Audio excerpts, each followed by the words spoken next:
কিছু কিছু সময় হয়তো তোমার আপন মানুষগুলোই তোমাকে এত কষ্ট দেয়, এতটা খোঁটা দেয় যে তোমার পক্ষে চুপ থাকা সম্ভব হয় না। তুমি আর নিতে পারো না।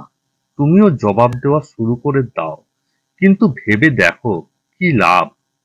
সে বলছে, তুমিও বলছো, তুমিও বলছো, সেও বলছে। শেষ হচ্ছে কি?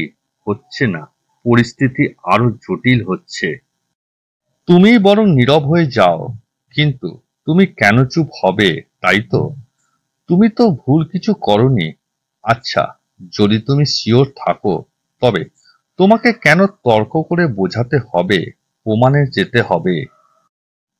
তুমি বরং মানুষটাকে সুযোগ দাও আর নীরবে দেখতে থাকো সে তোমাকে কতটা আর কতক্ষণ কষ্ট দিলে তিনি শান্তি পান।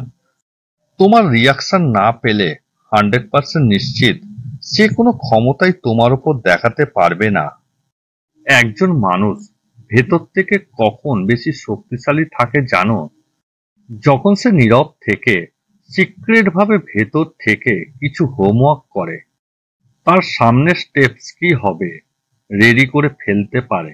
নীরব থাকা মানে একদম চুপ হয়ে বসে থাকা নয়, ভেতরে ভেতরে কিছু করে দেখানো।